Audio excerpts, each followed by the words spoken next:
Hello everyone. Today we have to do the lab and it is about the mechanical equivalent of heat, and this is the apparatus we have to use in this lab. This is mechanical equivalent of heat apparatus. So simply here I have cylinder. This is the cylinder. It is aluminum cylinder. We need to know the specific heat capacity of this aluminum cylinder, which is 900 joule per kg degree Celsius. It is given. Okay, you can look at the textbook also. So we need to know the specific heat capacity of this cylinder, and this is aluminum cylinder. And then we need to know the mass of this cylinder. Okay, I weigh the mass of this cylinder using the digital scale. Okay, and I also need to measure the diameter of the cylinder, this aluminum cylinder, using the calipers, vernier calipers. Okay, so I will provide the data. So I measure the diameter using the calipers. I weigh this aluminum cylinder using the digital scale, and the specific heat capacity is given. Then you can, after this, you can plug back here. You can plug back here. Okay, like this. You plug back here, and then there is a clamp here. So using this clamp, you can clamp it here. Look at this. This is the setup here. Okay, you clamp it here on the table. Okay, then there is a, look at this. We have to measure the initial temperature of this cylinder. So to measure the initial temperature of this cylinder, we use the thermistor. Okay, so here this is a multimeter, and I measure the resistance. Look at this pointer. I set it to the ohm. I have to use the kilo ohm unit, so I can measure the resistance of this aluminum cylinder using these multimeters. We have equations how to convert the kilo ohm into degrees Celsius. The equation is available in a manual. Okay, so using this multimeter, I will measure the initial temperature of this aluminum cylinder. Okay, then after this, look, this is the experimental setup. I plug the banana cables here. This is a red wire and black wire. There is a plug. Then I connect it to the multimeter so that I can measure the resistance, and finally I can measure the initial temperature.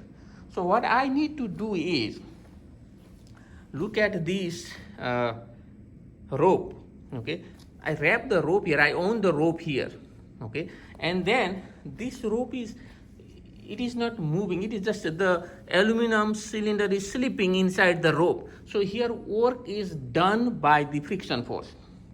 Okay, so here now the work done, when you do the work, that amount of work done is converted into the heat energy. Okay, so what we need to do is, we have to figure out the equivalency of heat energy and the work done. So work done is W, and heat energy you can use Q. So the work done here and the heat energy produced in the cylinder, that must be equal. That is the whole idea. Okay, so I calculate the work done. To calculate the work done, I have to measure the diameter. That I already measured the diameter of the cylinder, so that is diameter D in meter. And in one rotation, the distance travel is pi times diameter. Okay, pi times diameter. So that is the distance. And the force is, you have to attach the the force here. Look at this. There is a string here, rope. So, and I have to attach this big mass. It is more than 5 kilogram. Okay, I have to weigh this mass. It is more than 5 kg. I weigh that already using this balance. We call the torsion balance. Okay, using this balance, I can put the heavy mass here, then I have a weight here. Then using this torsion balance, I weigh the big mass, more than 5 kilogram. Okay, Then what happened is, look at this, I have to attach that five this mass right here, this mass right here. I have to attach this mass right here. I have to attach this mass here, okay, like this. Then what I have to do is I have to rotate this, crank this like this. How many times I have to rotate this? I have to calculate that. So you can look at the manual, okay? I already calculated that I need to rotate this 116 times. So if I rotate like this, 1, 2, 3, 4, 5, 6, like this, I did this 116 times, 116 times, okay? 116 times. Then I record the temperature.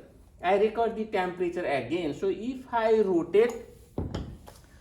rotate 116 times, then I'll see the decrease in resistance right here.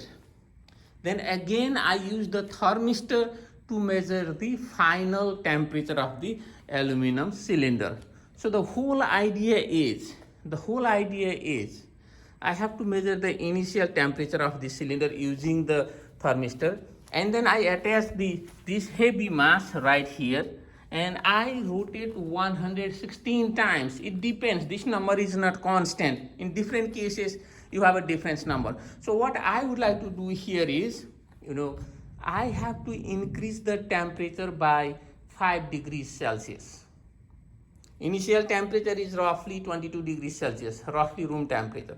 So I want to make the final temperature of the cylinder roughly 27 degrees Celsius. That is my idea. Okay, that I want to make the final temperature 27 degrees Celsius, so that the final temperature minus initial temperature is 5 degrees Celsius. That's the temperature difference. Okay, so using that temperature difference, I can calculate the heat energy. Heat energy formula is Q, this is equal to mc delta T. This is the heat energy formula. Using that formula, I can calculate the heat energy produced in the aluminum cylinder. Okay, using this equation Q equal to mc delta T, I can calculate the heat energy produced. So Q, this mass is given, I am not going to calculate this, the mass is given roughly like a 0.2 something kilogram. Okay, specific heat capacity, this is given, this is 900 joule per kg degrees Celsius, and delta T is 5 degrees Celsius. Okay, so whatever you get from here, this is in joule. Okay, this is in joule. So the heat energy produced in the aluminum cylinder. Why? You did some work on the aluminum cylinder. Okay, so how much work you did? You can do this. Your work done is, in one rotation, you did, look, the work done formula is F times D. So how big force do you apply? You apply, the force is uppercase M, this is the heavy mass, more than 5 kg, I told you that. mg, this is the force you attach, this is the force you apply.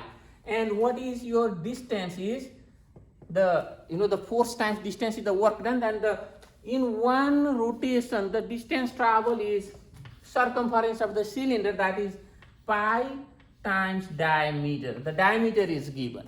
Okay, this is the work done in one rotation, like this, one rotation. But how many rotation did you make? In my case, I make 116 rotation. So to do this, you can put n here, n there. In my case, your n is 116. So n is 116. Uppercase M, plug the number here, it is more than 5 kg, it is provided. Gravity, 9.8 meter per second square. Pi, 3.14. Okay, this is the diameter of the cylinder in meter.